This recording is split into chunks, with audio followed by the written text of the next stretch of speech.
You're taking a live look at the White House at a cabinet meeting there on Wednesday. President Trump said that Elon Musk is welcome to stay as long as he wants to. Musk has led efforts to slash federal spending and government jobs across the board. The American people voted for secure borders, safe cities, and sensible spending. And that's what they've gotten. A tremendous amount has been accomplished in the first 100 days. As everyone has said, it's more than has been accomplished in any administration before, ever. Period. Let me now bring in White House correspondent for thehill.com, Alex Gangitano. Alex, good morning to you. I mean, you were part of a really small group of reporters invited to speak with Elon Musk just a few hours ago. And there are major questions about his future, the future of DOGE. What did he tell you yesterday? That's right. Musk sat down with some of us reporters and talked about what he has done with DOGE, what he's done with the White House. It felt like an exit interview, especially after that cabinet meeting when the president kind of said, you're welcome to stay, but also, that he'd be moving on. And Musk said, thank you to the whole cabinet. And then he sat down with us and talked about some of the DOGE findings, some $160 billion in cuts that he's been able to make to the federal government, and a lot of what the future of DOGE looked like.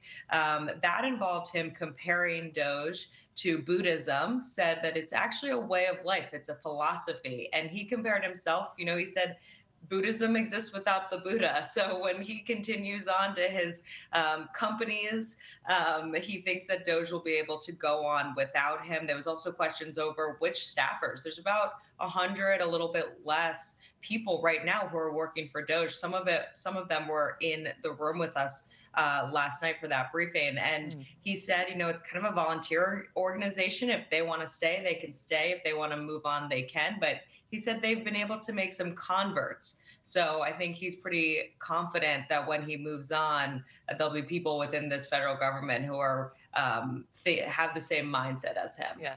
And did he go into specific as to whether or not there will be any major changes with DOGE on the horizon after he departs, or his version of departing?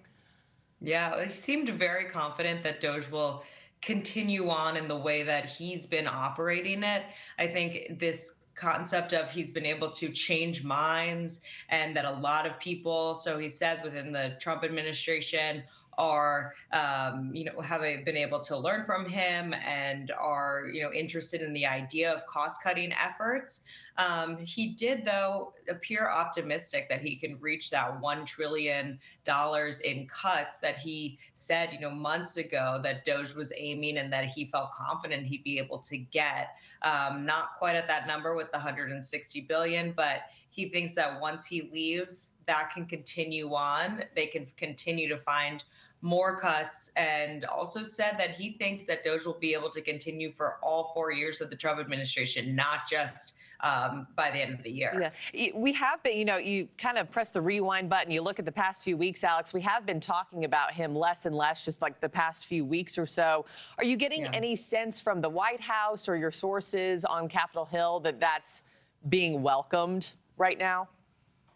Of course, that I think largely stems from the fact that Tesla investors want him back at the company. They've seen the company take a big hit while he's been at the White House. And I think that Republicans, sources that I've talked to, are happy to see him take a less prominent role. He became kind of this boogeyman for the White House with all of these cuts and controversial moves. I mean, even Musk himself has admitted to other media outlets, but also to us last night, that there are mistakes that have been made and that they've remedied those mistakes. But Republicans have had to speak for a lot of those areas, whether it's firing national park workers and trying to bring them back after that, or firing people who work in, our food protection, and then maybe having to bring them back. So Republicans, I think, having to answer for him at these town halls time and time again when constituents have questions over him,